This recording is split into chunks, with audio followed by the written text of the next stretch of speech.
Donc, les catholiques vont expliquer Motakala à Pasteur Marcelo en disant que moi, ce qu'on utilise n'est pas biblique. Tu comprends directement que le message à l'église catholique est en enfer et ça sentiment. Si yo au côté à Bandimi, au lieu d'inciter la haine, c'est que Jésus a tiré le salam. Oui, c'est incitation à la haine. Premièrement, physiquement, la loi physique, c'est une infraction. La loi divine est un péché parce que nous avons dit aimez-vous les uns et les autres. Et alors, pourquoi vous incitez la haine?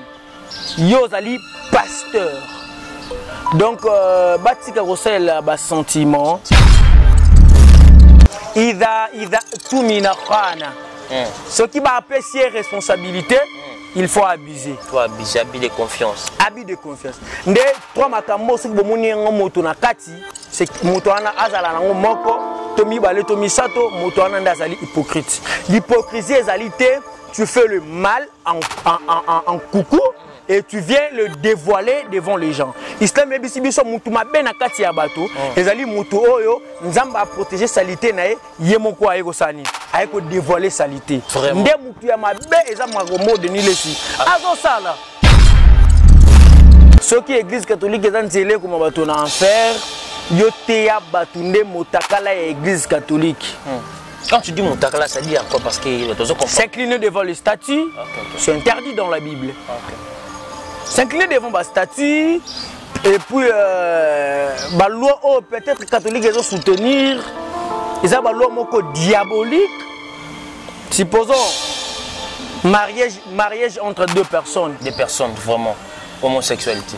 Mariage entre deux personnes avant ils ont qui mariage entre sexe opposé.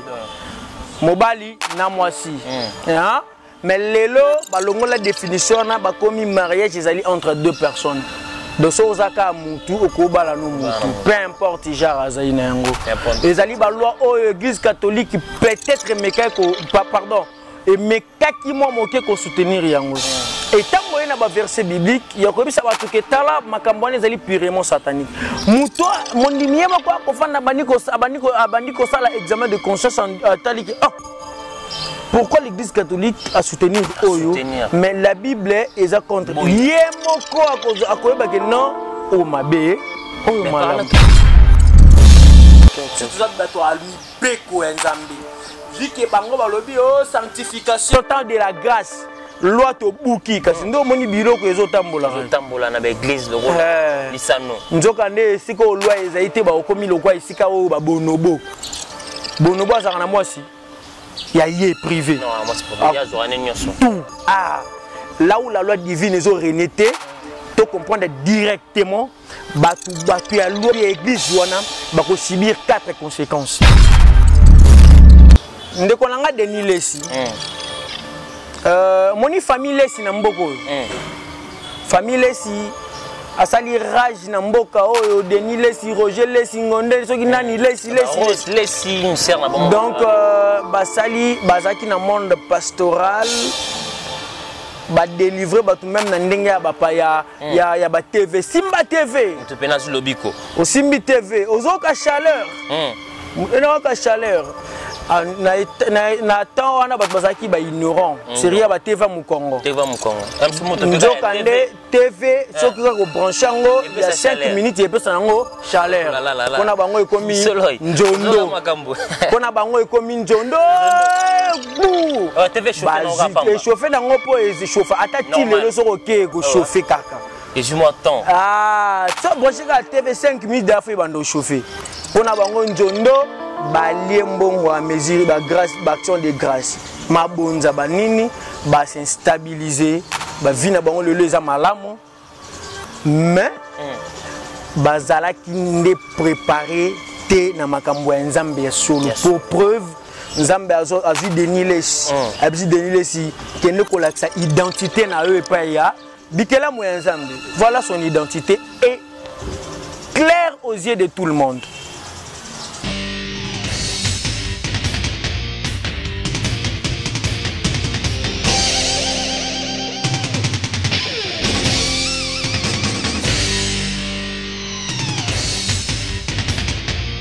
Congo Victoria TV abiso moko tolanda tozua banyuze Congo Victoria TV ajibe kumalota le boss tolanda tozua banyuze Bala Poto, Bana Kin, Bana Luanda, partout dans le monde.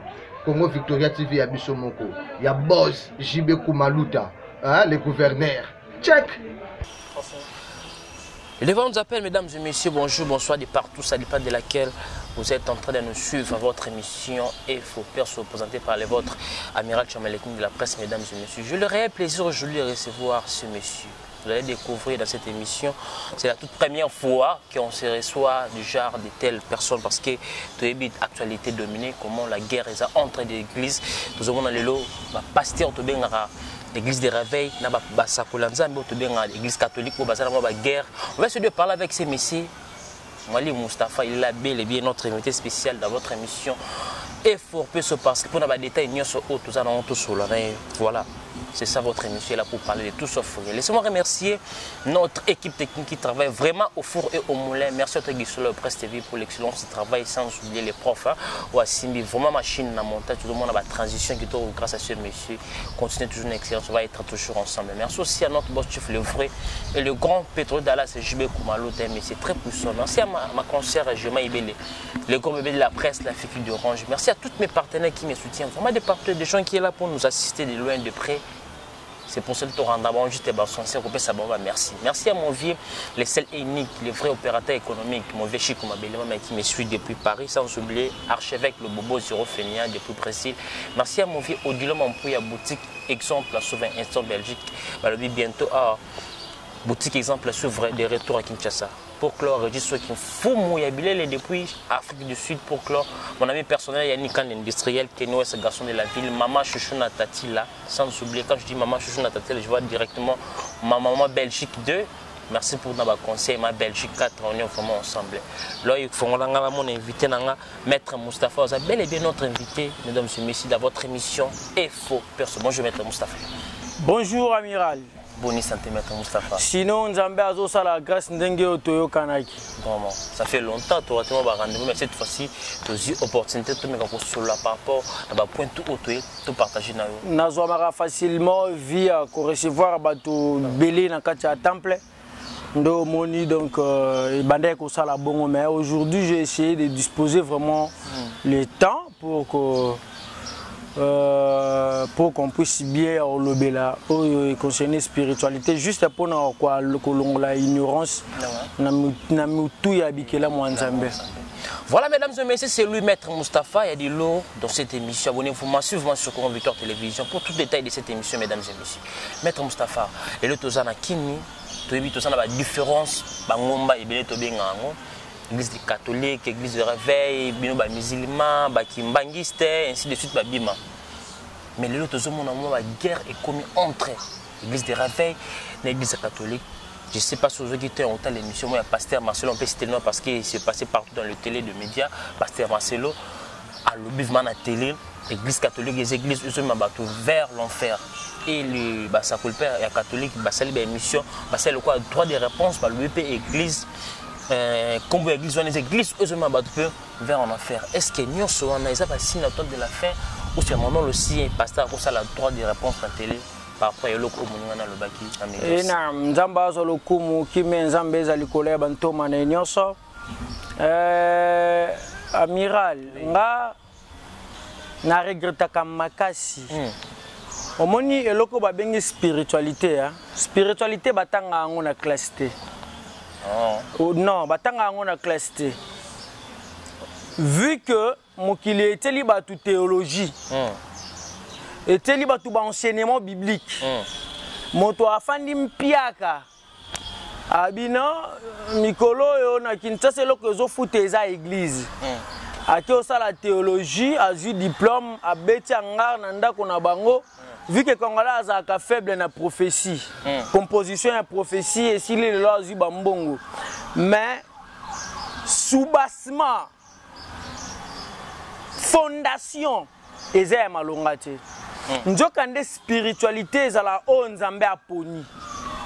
Et je vais travailler avec ces messieurs. Nzamba pona ki Abraham nanin na descendance na ye moto nzambe aponi mosala na ye ezali juste kolongola bato na molili koma bato na lumière lolenge kani bondoki ekozala na force na kati ya mokili oyo okosala ezali prêcher la parole koloba devant masse ya bato église catholique je m'excuse eza église oyo ezali komema bato en affaire tala droit de réponse à ba catholique en faire na Bible ezala te comment fait-il donc ba catholique ba expliquer motakala ya pasteur Marcelo en disant que ba moza ko utiliser n'est pas biblique. Tu comprends directement que message à quoi ça bato église catholique ezo ma bato na enfer eza sentiment na ye. Sentiment na ye. Ndeko nanga amiral ba téléspectateur ezali sentiment na ye ne pas biblique. Si yo au côté ya bandimi au lieu de inciter na haine, c'est que Jésus a dit que ça la moitié. Parce qu'on a poussé la haine vers l'église. Oui, c'est incitation à la haine. Premièrement, physiquement, la loi physique, c'est une infraction. La loi divine est un péché. Parce que nous avons lobby aimez-vous les uns les autres. Et alors, pourquoi inciter na haine? Yozali pasteur. Donc, batika kosala ba sentiment. Ceux qui église catholique ils ont zélé comme bato na enfer, yo teya batunde motakala ya église catholique. Quand tu dis motakala, ça dit à quoi? Parce que s'incliner devant les statues, c'est interdit dans la Bible. S'incliner devant les statues et puis ba loi peut-être catholique ils ont soutenir, ils ont ba loi moko diabolique. Supposons mariage entre deux personnes. Des personnes, vraiment. Homosexualité. Mariage entre deux personnes. Avant, ils avaient mariage entre sexe opposé. Mobali, namwasi. Mais lelo, la définition, c'est mariage entre deux personnes. De Sozaka Moutou, Okobala no Moutou. Peu importe, ils allaient la loi aux églises catholiques peut-être pardon. Et mais qui m'a moqué qu'on soutenir yango. Et tant qu'on a un verset biblique, il y a comme ça va tout que tala makambone zali purement satanique. Muto mon dimie ma quoi qu'on fait abaniko ça l'examen de conscience en tali ah. Pourquoi l'église catholique a soutenir Oyo? Mais la Bible est à contre. Yemoko à cause que non au mabe. Mais par là, c'est que pasteur Marcel a dit la raison que l'église catholique vers l'enfer parce que à soutenir le loco Oyo et ça contredit la Bible Onzamba. Na sagesse en tant que serviteur de Dieu Onzamba poni à quoi inciter batula un atamo côté. Pour ceux qui sont là islam, américain que le bon na ba musulman, mais lelo na ebiso ba musulman banga ba bima na nzilande ba bima la continue. Vraiment. Ce que vous avez donc Marcelo Azali nano censé à diriger Batouté. Ah, c'est vrai ça. Je vous dis sincèrement, ils ont sentiment. Mokolo Oyo connaissance naïe et comment diriger sentiment naïe, peut-être à ce moment-là, il sera peut-être capable de diriger masse. Mais vu que sentiment n'est des autres diriger connaissance naïe.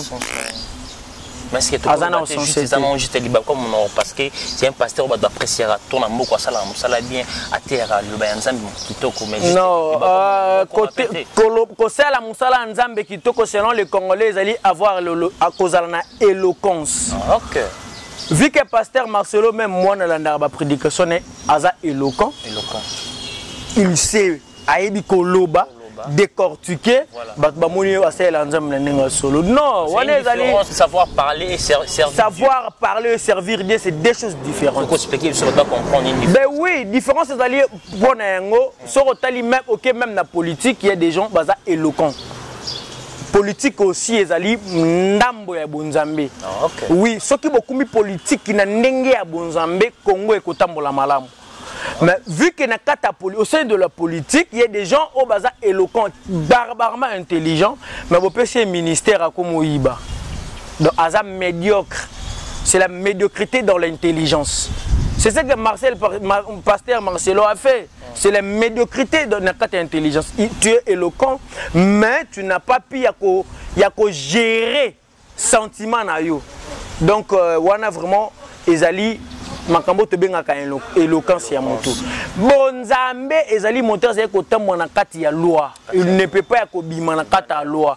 Peu importe si moto bato ba na sentiment, peu importe si saleté église catholique, il y a côté ya bato kaka ce que la Bible déclare. Voilà un peu la différence.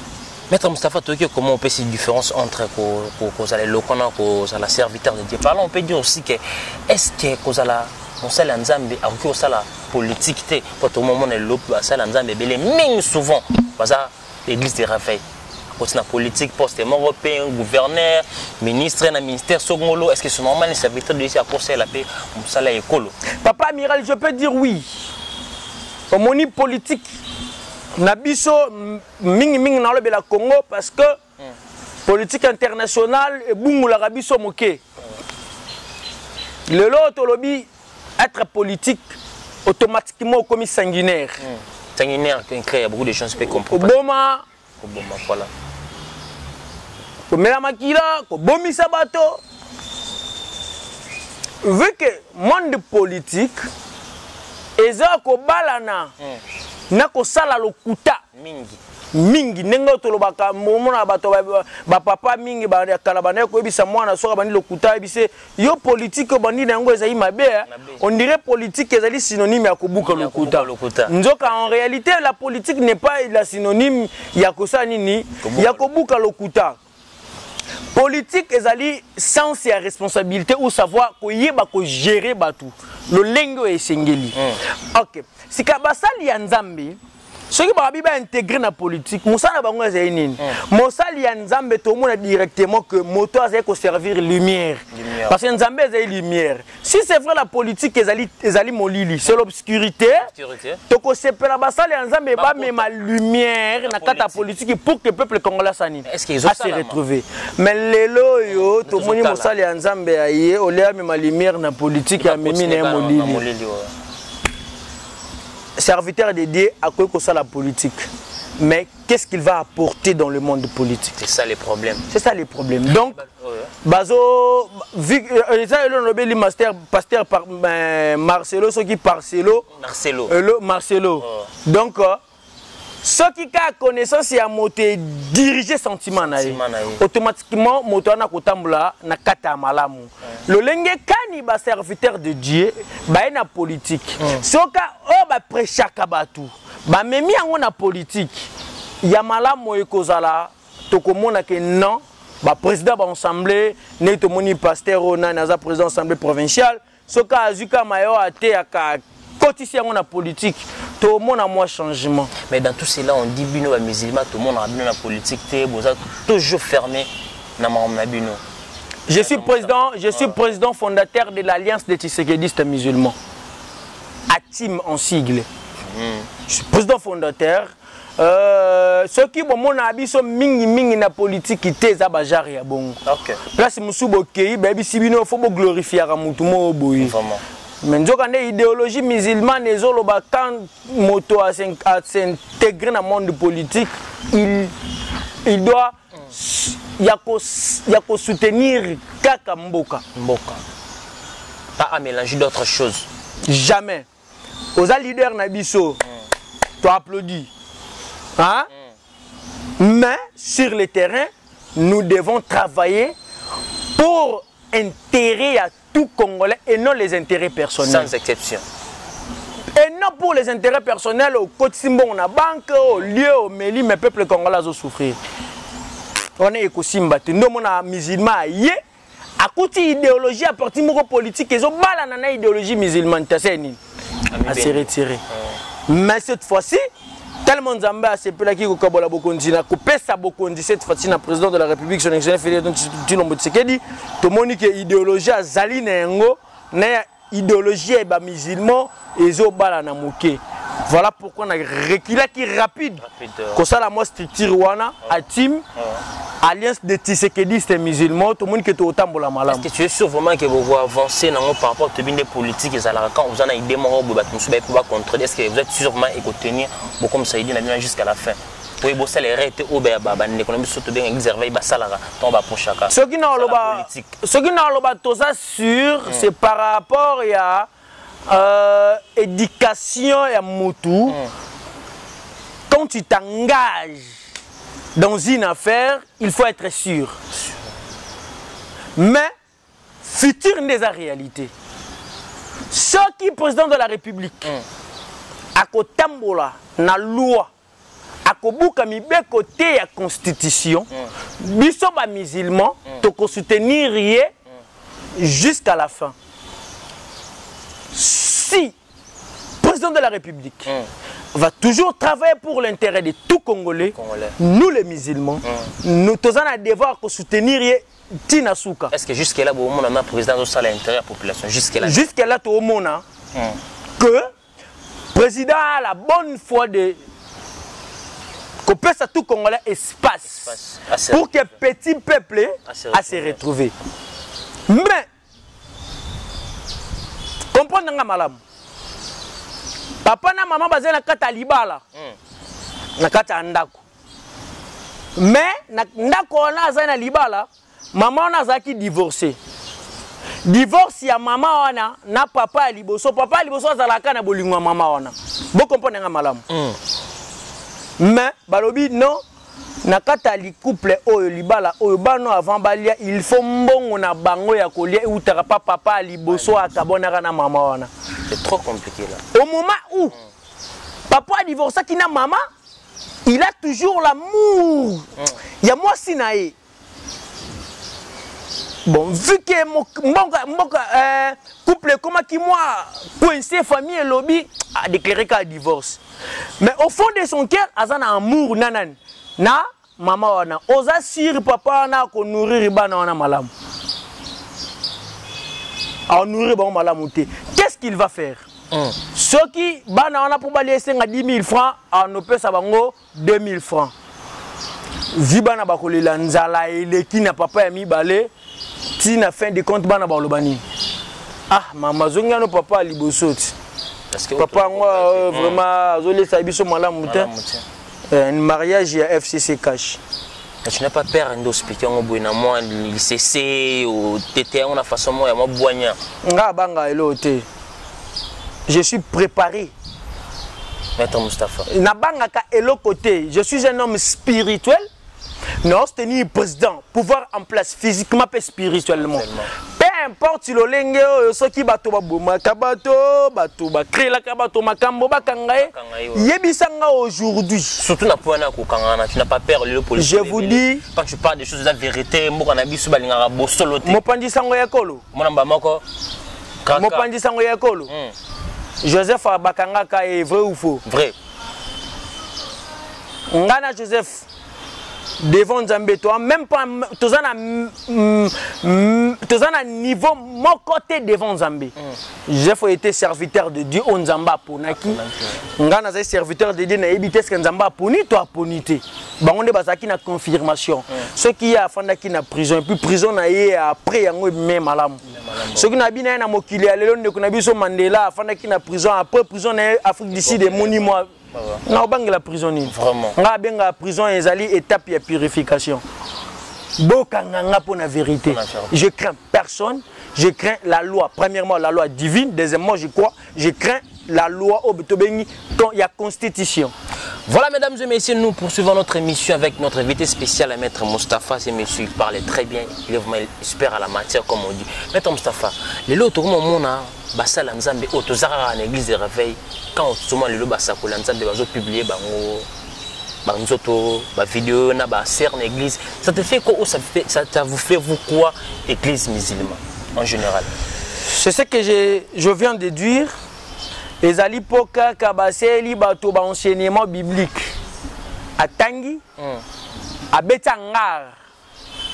Mais au lieu bato bazala préparer moni moto nzamba poni Nzamba a préparé depuis l'ibumwe maman. La spiritualité, c'est ma physique. Il faut faire très attention. Le long, les chrétiens et l'église de réveil de Tolobaka, bazana ba sentiment moko ko beka dadi. Dadi à lobby. Mais au côté là, moto na katanda ko alibala. Azondi m'a partagé secret. Na dadi. Yana papa nandako. Kena papa nandako. Comment créer pas problème dans le foyer? Vraiment, je vous dis, Ndeozo mona vie secret zo le kamakasi. Pasteur aza préparé ta sani. Na beta nanga biloko. Aza mutu. Abeti biloko. Et ko beta biloko. Vu kazaki préparé te na bonzambe ya solo, a eu intelligence. A exhibé la capacité intellectuelle au lieu d'exhiber la capacité spirituelle. Ndeko mona comme on peut quitter quoi beti biloko alinzambe pas lobi moto a propriété spirituellement dévoilé ezobima na mokili salité bimi nzoka nde moto servir nzambe na ndenge solo vu qu'aza moto aza faible ata ko nzamba rosani protéger de peur que salité il y a service, il y a Nzamba Salaki et Beba.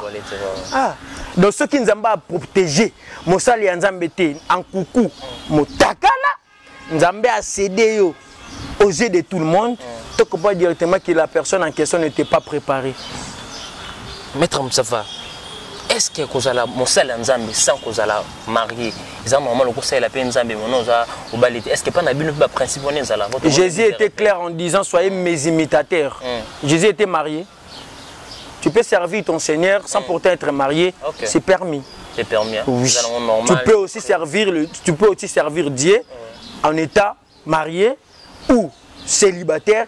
Et ça permis. Malam la personne en question a préparé. On Nzambe a poni pour servir les gens. Donc, ils appellent à l'Ibako à mon côté. Ce qui m'a préparé, Misunaï comme à Misu Nzambe.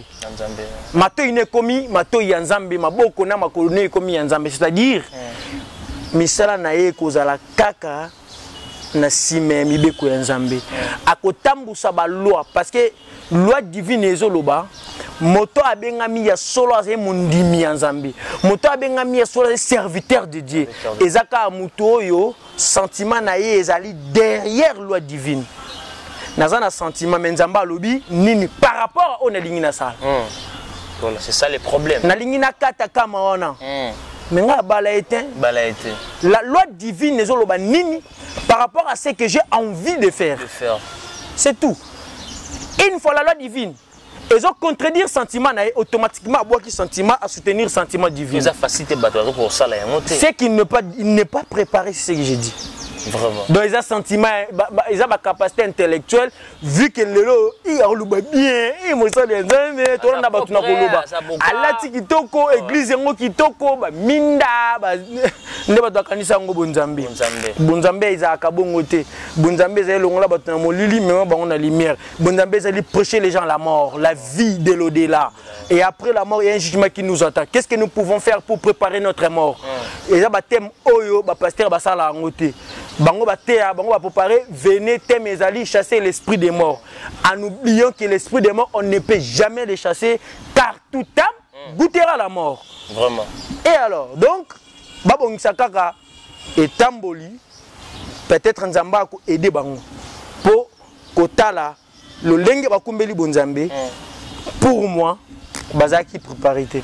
Maître Moussafa bazaki préparité, mais total arabe. Sans pourtant te flatter, il y a beaucoup de gens nous écrit dans recevoir mon quoi l'église musulmane. Oh, bien vous allez ramener casse na principe. Vous banga kavoma nzambe makasi otodenga ala o tu sont de partout. Pourquoi beaucoup ya na berere o tout le monde un jour musulman on va yeba na sala nzambe na bêtise. Non tout le monde. Quels sont vos secrets? Comment vous faites pour respecter votre principe? Au beau salaire na yango. Ce beau na 100 jours de prière, 100 jours pour lier pénate prière. Ils allaient de le bas âge. Papa musulman, na âge à 7 ans. Il faut en moine. Abandi ko mesani c'est le sambo. Nous prions 5 fois. Est-ce que ça m'a bête pour na mona moké peut être estomac ou quoi? Même pas. Au forcé été. Abandi ko mesani ça. Mesani ça. À l'âge de 12 ans, okomi kobetela yango fimbu. Oh là. On est commis menace, c'est bon. Non. C'est la loi divine. Parce que Azan Omwana, papa Ozongi Nanda Kobi, nous prions 5 fois par jour. 5 heures, 13 heures, 15 heures, 18 heures, 19 heures. Ah ouais. Nazongi Nanda. Natouni, venez, j'appelle mes enfants. Vous avez fait la prière de 13 heures? Oui, papa, lui n'a pas fait. Fimbo. Toi, tu as fait la prière? Oui. Gâteau. Ok. Obani comme ça, moi na ignorance. Moi na komi ko sambela pona kolanda gâteau. Gâteau. Azo sambela pona kolanda gâteau en même temps. Azo sambela. Molimo pe zo sani, ezo mesana. Et mesana. Azo alire wana. Azo alire autant molimo e mesani et ka komi na âge à puberté. Et si nzamba ataka grâce. Orienter moi na on a directement. Azo maman maturité. Azo maman maturité et puis motana a komi préparé akanga mineka na loi. Ok. Tout ça bato almi beko nzambe. Vu que bango balobi oh sanctification temps de la grâce loi to buki kasi ndo moni biloko ezotambola na ba église loko lisano nzoka nde siko loi ezaite ba okomi lokwa isika o ba bonobo azaka na mwasi ya ye privé non moi c'est pas ya zorane nyonso là où la loi divine ezo renété to comprendre directement batu ya loi de l'église wana bako subir 4 conséquences. Comme quoi? Vous pouvez nous citer? Il y a liboso les enfants illégaux. Oh là là. Azan abala pasteur azan ndako bazaka na mwana moko ya likangu. Juste parce que ba efasa ki loi divine. Babi to en attend de la grâce. Lokuta ponanine. Pobi soto meki ko utiliser loi to za la coincer na basantement na biso za la coincer. Et comme avant ça, mois d'hiver, il faudrait que ça on musique à Dubaï. Qu'est-ce que nous pouvons faire? Bafando autour d'une table, banganga kalababi to bon matin de la to bon ma loi to attend de la grâce. Menzo kande nzambe ya sika na kalazakate. Mais bango na connaissance na bango balobi Ancien Testament na Nouveau Testament. Donc na bango nzamba kala na nzambe ya sika. Nzoka babosani na banzambo su balobi il est le même hier aujourd'hui. Rabbi ne changez pas. Mais vous dites Rabbi ne changez pas. Mais pourquoi tant comme il a écriture, Rabbi a changé. Ancien, na nouveau. On dit le sambo est comme une mode de connexion à Mikolo yo. Papa amiral, na koyebi sa vérité. Na koyebi sa vérité mo kilezo tambo. Oui. Mo kilezo tambo na kilelo. So bano ke na ba église, na église papa na Marcelo boyebi singa makambo na ye. Na ba église ba ya mutakala o bo excuser ba pasteur bazo tambo na ngolelo. Soko ke na ba église na bango telemika na porte d'entrée. O mona tala mibeko ya nzambe ndenge etika na porte motakoti. En oubliant que place ba temple de Dieu. Nous devons, même si je suis nazaka salité libanda, je vais me comporter en donc na soumission au Nzambe alingi atapo na tamuke. Également nous les musulmans, avant de faire la prière, je fais l'ablution. Je suis pécheur, mais ça na se concentrer na zaye mwasi na zipe mutu na nga na keiko sambela esika oyo na komona mobali te. Mobali na keiko sambela esika na komona mwasi te. Je dois envelopper njoto na nga mobimba mwasi to mobali. Na kwata elamba eserenga avant le sambo. Mais soko ki la Bible ezoloba une femme ne portera point un habillement d'homme. Mais soko ki tala ba habillement d'homme basi bazo kota na église. Une femme doit se voiler vu que ezali loi à Ancien Testament, babuki yango babi lata kabelo. Kabelo wana ezali suki bakati moto. Ebembe topé vivant aye ateki suki basali yango alati kabelo. Babesi moto mosusu. Mais azobosa na ki. Ba milimo mabe se transmetaka. Kaka na banini na ba objet intime et loko la souki et c'est un objet intime loko elamba c'est un objet intime na pays oyo bozako autorisé motomoko boy français anglais ou italien que tu le connais pas alati sous-vêtement alongo li sous-vêtement ateli binongo bobenga ngo friperie yo di sous-vêtement ya moto oyo yebité oseni olati obibe ya onde umelaka soutien ya moto yebité oseni olati vraiment Ozo bossa na ke envoûtement wana et ko tambolaka facilement. On peut le dire, ils ont bitumba musu sala na vie ba to parce que là ta bilamba to somba en Afrique. Par l'ignorance, c'est ce qu'on peut comprendre. Par l'ignorance. Un vrai chrétien ou un vrai musulman, il doit se comporter na mi lolenge mibe ko nzambe lobi. Lolenge mibe ko nzambe elobi. Et banande na kila ta kaleson mo be uti France moto alati. On a yebiete. Biso musulman elamba kuti sikavon la toloba alhamdulillahi alladhi kasani hadha thawb wa razaqanihi min ghayri hawli wala quwwa. Biso to kana ba invocation. Musulman lobi matondo na nzambe oyo alati singa elamba oyo. Pe apamboli ngai mbongo pona somba elamba. Na ngai nazeli na makasi te, nazeli na mayele te soki ezali kaka oyo, soki ezali kaka soki nini aide ya nzambe te. Et je demande la protection auprès de Dieu na mabe ya elamba et na sengi bolamu epa ya nzambe na bolamu ya elamba. Donc exemple prière oyo musulman no se mokili ya bien. Tona ba prière ba invocation identique. Avant ko ta toilette, avant la ta elamba, avant mela mai, avant olia, avant olala, avant que nous visiter mou, avant donc vina yo ezina kata loi. Donc moni biso ba musulman, tous allez vraiment fort, ils allaient facilement te nzambe à céder biso. Peu importe nos bêtises, comme les autres. Vraiment. Juste les arabes pour babuka ki mibeko. Vraiment. Babuki mibeko babitant de la grâce le kuta. Maître Moustapha. Tala babomani Marcelo na catholique. Na catholique to sala soni vraiment. Soni makasi. Est-ce que le loyo mosali ya nzambe en général pour ne pas citer ko bandia so bakumba etonga akoki ko soutenir autobienra ba musicien mokili autobienra ba musicien chrétien un serviteur de Dieu fait les émissions pour parler nek de ba musicien mokili autobienra sans pourtant até ya bana nzambe. C'est normal un serviteur de Dieu aussi peut parler des artistes autobienra ya mokili wana. Servir un artiste profane d'autobienra. Il faut que bazo servir na nini. Na ko jouer rôle local à mon pandisango il y a musicien quelconque azo la kisa comment musicien wana salara musala bien azo loba artiste mutusu oyo azali susu na tenter au leka zo tan à côté ya bana nzambe ba banzela ni ba kotambola. Ce sont des gens oyo batambusi makambo na bango na connaissance et non na foi. Moto poko yeba ye moto azaye moto malamu kotala makambo azolo bate. Ne regardez pas ce qu'il dit mais plutôt ce qu'il fait. Ce qu'il fait. Ici ndeko nanga Denis Lesi moni famille Lesi na mboko famille Lesi asali rage na mboka oyo Denis Lesi Roger Lesi Ngonde soki nani Lesi donc basali bazaki na monde pastoral ba délivrer ba tout même na ndenge ya bapa ya ba TV Simba TV tu penas lobiko au Simbi TV ozoka chaleur na chaleur na temps wana bato bazaki ba ignorant série ba TV mu Congo nzokande TV soki ko brancher ngo il y a 5 minutes et pesa ngo chaleur kona bango ekomi njondo kona bango ekomi njondo TV chauffer nango po ez chauffer atati lelo soko ke ko chauffer kaka et je m'attends so brancher ka TV 5 minutes d'afa bando chauffer pona bango njondo balie mbongo à mesure ba grâce ba action de grâce mabonza banini ba s'instabiliser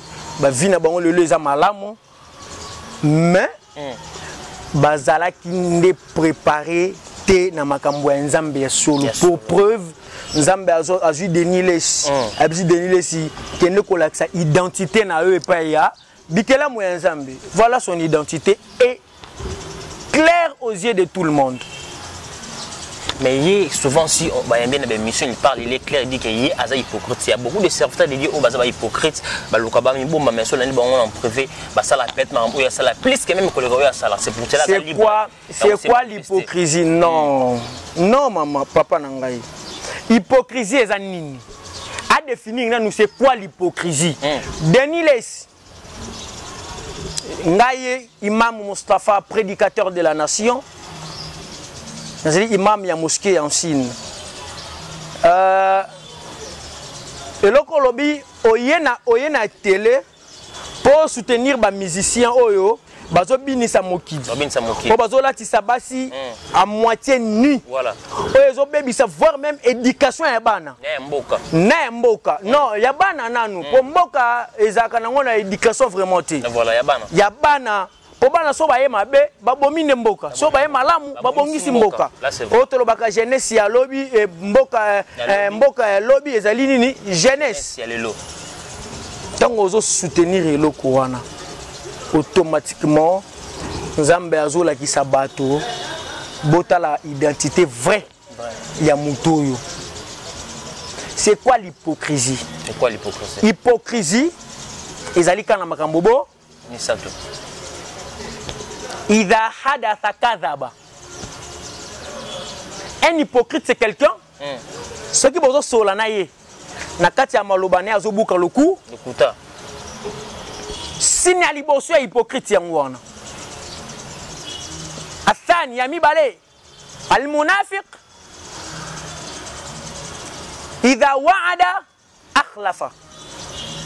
Ça veut dire quoi? Ce qui appelle si promesse à réaliser la promesse ou en athée.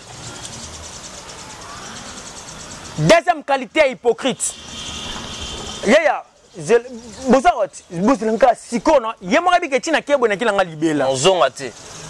deuxième qualité hypocrite. Il y a hypocrite. Donc son comportement n'est pas un moutou, comprendre directement que c'est l'hypocrisie. Et troisième qualité, troisième chose, il a tout mina khana. Ce qui va apprécier responsabilité, il faut abuser. Il faut abuser, abus de confiance. Abus de confiance. Nde trois makambo ce que bomoni ngomoto na kati, c'est moto ana azala na ngomoko, tomi balé tomi sato, moto ana ndazali hypocrite. L'hypocrisie est tu fais le mal en coucou et tu viens le dévoiler devant les gens. Islam est biso mutu mabe na kati ya bato, ezali mutu oyo nzamba a protéger salité na yemoko ayeko sanini. Ayeko dévoiler salité. Nde mutu ya mabe eza magomo de nilesi. Azo sala. Quand tu es dirigeant, tu es que mutu tuna mokili aza faible. Même ba pasteur ba bisaka biso même ba imam tolobaka kullu nafsin da'ifun molimo nyonso ezali faible. Nous sommes tous des pécheurs. Tant que vous êtes dirigeant, il faut la qui s'abatte à la modèle. Salité na yo ya mupandi. Tant que vous êtes koyebisango batu. Et qui écoute na mondimi moko aza faible. Azio comme modèle. Ah, pasteur kuta sala eko baloba ngo na miso bato. Voilà, c'est ça vraiment. Pasteur kuta sala eko bo aloba ngo na miso bato. Bon siko nga pona sala eko beza o komi mbala moko modèle ya mondimi. Orienté na mala mutu na mabe. Na mabe. Est-ce que c'est pas normal ça peut dire ça la peine ma préférence na ya artiste to bien ya mokili ga sepela na musala pe asala. C'est pas normal aussi. Peu importe si ozana yé. Il ne peut pas être dévoilé en tant que serviteur de Dieu. Et ça secret il faut garder en haut pour protéger bateau bazolanda idéologie divine aux autres. Pourtant on soutenir Fali. À ça la mission qui toque au pasteur. Bandimino tout église va me soutenir Fali. Je m'appelle Nzembo Oyolinga artiste. Ah. Pour comprendre que Aza Ambrière de Niles c'est un Ambrière na bengarae. Même tu n'as pas même pas peur. Moi, je suis bien préparé. Je suis un homme spirituel. Il y a le droit de réponse. On sait l'émission, Maître Moustapha.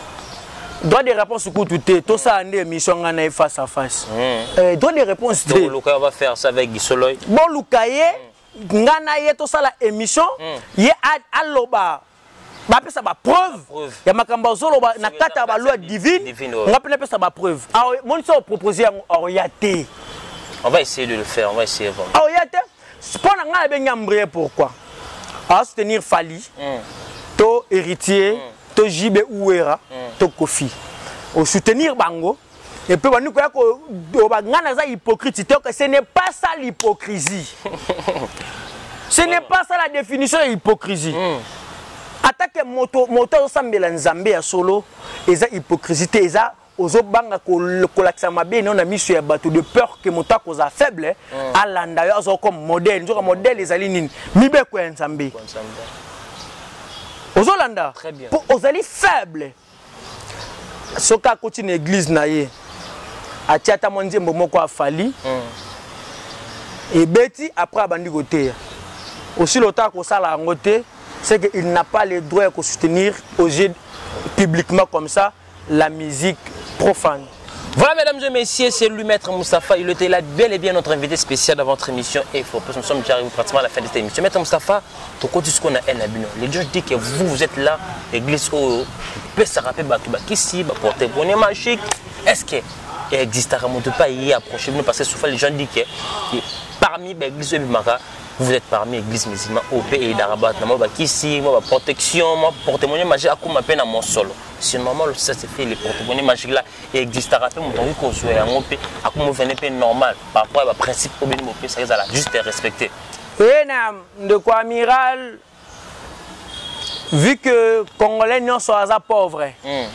Tout bas toi un pays pauvre. Le ce que n'a biso botna kati toza ba pauvre. Congolais le loi comment qu'on défali pour moi où son pays est riche. Riche. Congolais le loi comment qu'on lia soso moko elimina 4 ou 5 naku mais son pays est riche. Ils ont une potentialité où tu ne peux pas y croire. Vu que Congolais a commis déjà bon faute ya ba dirigeant. Ceux qui basali nzambe bazaki ya solo na Congo. Tous les dirigeants politiques, l'église leurs pasteurs, leurs prêtres catholiques ou leurs imams, par rapport à la gérance du pays. Donc c'est que l'église, ils ont un apport mounene à comme le monde politique. Le lot Congolais s'est retrouvé. Mais vu que bazala makamwana ya malongate bandi koko sabato. Atali Congo pauvre, Batupe ba pauvre. Yanzambe yaka malembe asate yaka mbangu na verset ni ya Bible. Ya on a vexé hein. Eza na verset apesa. Yanzambe yaka ya sate yaka mbangu, yanzambe yaka malembe. En oubliant que Satan est imitateur kutu ya Bonzambe. Dieu donne quand il veut si il veut. Ils n'ont même pas de problème. Il y a un malembe qui vous a dit ça. Et nous les musulmans, par rapport à notre croyance totale à Dieu unique, si j'ai un problème, on a se concentrer. Il y a des passages coraniques, on a sali problème, on a une solution sur les champs. Parce que oh, Atandi Mabele, c'est notre Dieu. C'est comme un Congolais a une relation présidentielle. Il cause bien avec le président de la République. S'il a un problème au niveau à parquet, il assure à Robang. Parce qu'il y a bien en relation. Je téléphone, allô président, j'ai un problème ici. Président Benga Bengi et le Sili. Et combien de fois un serviteur de Dieu, quelqu'un qui crée son Seigneur, Nenge Longobani, Azako appliquer la loi divine, à côté d'un problème, pour assurer un kolomokili. Parce que l'islam est lobby, Allahu wa katibul qadari. Nzambenda commis destin moto. Wa huwa al-mustahiq wa yughayirahu. Kaye nzambenda zena droit ko changer yango. Abi o afaza ka paza pauvre. Dit comme riche. Mota ko coincer nzambe azalité. Et tango na telemi ko sengaye, une fois apesinga mbala moko moto baté ya ken église ya nzambe ya kamalembo. Oh il y a un pas fou qui m'a mort. Il y a Satan. Dès le loba musulman, le pasteur va diaboliser biso. Nous avons des capacités. Nous avons tout la vie. Nous avons la moto comme prière. Nous avons la moto. Bali, politique, musique, même vie normale, commerce. Libala, tout la vie, tous un passage coranique où est traité chaque problème spirituel. N'engue to moni na médecine, nous avons des médicaments, des remèdes, des autres traités. Chaque sorte, il y a maladie. On va porter monnaie magique surtout. Est-ce que c'est possible de faire nos prières bon après quelques temps? Quand Jésus avait dit soyez mes imitateurs, Jésus s'est multiplié les pains et les poissons. Ce que vous avez vrai imitateur de Jésus, okosala pe multiplication wana sans problème. Obino bosala. Nalobi okosala yango sans problème. Peu importe ozala na bonzambe to ozala na nzela ya, parce que il y a aussi pouvoir maléfique, il y a aussi pouvoir satanique ça la makambo wana. Mais satanisme eza photocopie divinité. Nyoso o nzambe asalaka satan salaka yango. Mais o nzambe asalaka satan ko kakate zaka miracle bo. Noko. Ezeni. Ezeni. Kolongola moto mabe ko komisi moto malamu satan ko ka kosala ngote. Voilà. Tout etikali asalaka da nzambe nda pesa capacité wana. Donc ce qui satan azo ko ka servir moto azo pesa makila. Abimiseli mbongo dans les néants. Pour que moto ana exact na confiance ya Satan, pour que moto ana zeko bo mambatu ninge Satan lingi. Et combien de fois nga moto nazo ndimela nzambe, pour nzambe apesa ngai mbongo euti dans le néant et bimia wa qu'est-ce qu'il manque? Ozimbuma ya manga obwa kinasi ozipi après mikolo ebotie comme mbuma, ce n'est pas la magie. C'est la magie. C'est la magie divine. C'est la magie divine. Et pour qu'on a kaka mbongo comme non. Et ça ba lolenga ba prédication ya ko coincer matali ya boto pona ko umisa bato na kata pauvreté boseli bango ba nzembo attendez ceux qui attendent ni nzembo moko ba ndeko frère Patrice azo lendi sa toka na malemba ata lelo ozite lobi okozwaka katon. Cette année, c'est l'année de Boé. Cette année, le Kébélé, Motakoué pauvre, Asekui pauvre. Motakoué Ndumba, Asekui Ndumba, Motakoué n'a pas blocage, Nakei, Asekui n'a pas blocage, rien ne va, rien ne change. Donc, les Amagambo, Zangi Moutou, Namakolo. Mais c'est que dans tout ça, vous, église musulmane, parce que tout le bien tout le monde a mingi l'église musulmane mingi bazala mon stabilité au monde mon seulement position est-ce que ça la parce que il y a principe au sein pour nos autos ils en a ma goût monsieur zala anasi à part principe n'a qu'à soutenir loi divine et le quoi c'est mon côté zali est-ce que vous avez multiplication un bon principe soutenir la loi placer confiance totalement à Dieu unique et puis pratiquer la parole divine. Nzambe zwaka verset au Jésus a multiplié ki nango biloko. Za verset wana salele yango nombre de fois boye concentré hein soko serva quand Nzambe solo concentré tu mets l'intention que nous avons pour ça $10 et comme $100. Dieu Nzambe est incapable. Et tu es capable de le faire ça. Nzambe azali incapable. Maître Moustapha. Non na tuni Nzambe azali incapable. Est capable. Ce qui Nzambe azali capable leçon de faire totika ko faire limiter Nzambe. Nzambe azali illimité. Il y a des choses, il y a beaucoup de gens qui va croire na ngote ba mona ngote impossible. Ce qui bato ebele ba croire kana ngote na rosenga yo. To ça la émission. To bengi tobi l'émission émission il y a miracle. Parce que quand vous m'avez appelé, il y a Katolobela. Tolobela voilà. Hein? Ah, je ne peux pas dire Nakoki ko bandambala moko miracle. Ce qui y a miracle les ali, je vais me préparer même 2 jours avant. Il y a jeune que Nzambe naké ko démontrer bikelam na yo vérité na yo pour que mon tout à comprendre la capacité divine. Sans problème, je suis prêt. Maître Moustapha comment chuter na yo. Porte-monnaie magique là vraiment. Bah dans la possibilité de détail non bien. Est-ce qu'il y a dit taka c'est mettre là dans la porte-monnaie bah c'est les prière et ils ont multiplié bon il vit avec ça normalement aussi. C'est juste on est allé ba bengango bah tous en ba esprit servitude, esprit serviteur. Ce sont les esprits oyo nzamba sala bango juste pour na ko aider les humains.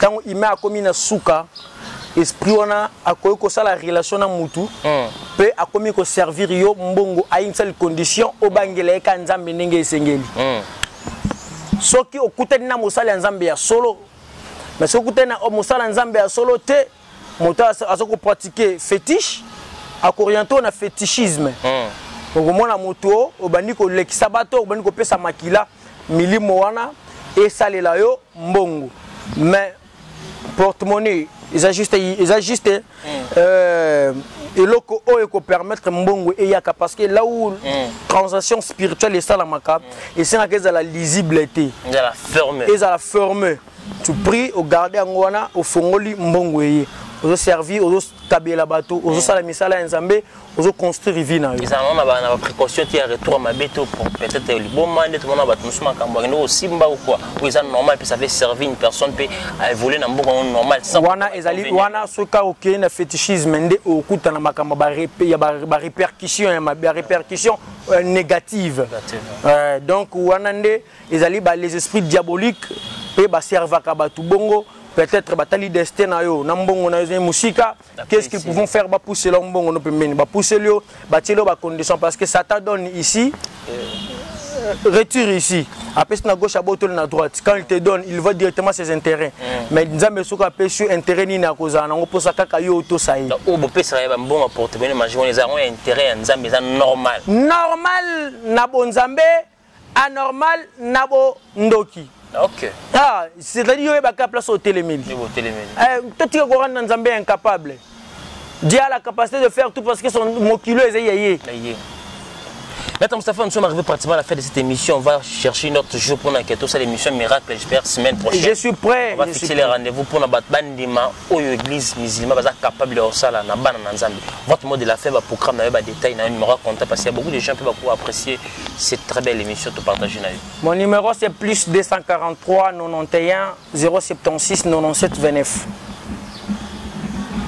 243 91 076 97 29. Malobana koy koloba bikila mo nzambe placer seulement confiance totale dans nzambe. Botika ko placer confiance totale na badadi. Ezana moto mon côté na kata mokili a la capacité de changer les destins ya mutu. À nos 15 jours destin ya mutu ko changer kaka soko s'orienter malamu mo pa ya nzambe au singuier. Nzambi a changé le destin parce que même les pasteurs dans leur famille il y a des problèmes ya libala ba cousine baza babalate ba maladie eza esilate bato bakufaka mais azoya pona bengani l'esprit de mort au moment où na famille na papa na oya remplacer akufa mais ya pona bengani l'esprit de mort ndiye ya koza immortel botika koza na ignorance totale. On est tous tout âme goûtera la mort, on est tous des mortels mais tant qu'on va survivre il faut ça là effort pour colisa capacité spirituelle pour que au bénéfice na bola monzamba tina kata mokili o ba pe lo lingi kania ko leka na jugement nzambe pour kende bokonja likolo. Voilà mesdames et messieurs, nous sommes arrivés pratiquement à la fin de cette émission. Lui c'était Maître Moustapha Moko, il était bel et bien notre invité spécial pour partager par rapport à la spiritualité. Si vous aimez cette émission mesdames et messieurs, dis merci à notre équipe technique qui travaille vraiment au four et au moulin. Merci à Tegisolo Presse TV pour l'excellence du travail, sans oublier les profs Wassimbi Machine à montage. Merci à notre boss Chief Levray, les grands Petro Dallas, Jibé Koumalouté, messieurs très puissants, très charismatiques. Merci à tous mes partenaires qui me soutiennent de partout, de loin, de près. Merci à toi mon vieux Odilo Mampouya, boutique exemple à Souhait. Sans oublier, excellence à toi, mon vieux archevêque le Bobo Zéro Fénéan depuis Brésil pour clore. Archevêque le Bobo très puissant. Bonsoir Massamba Estanké, on se retrouve à la prochaine numéro pour d'autres invités. Bye.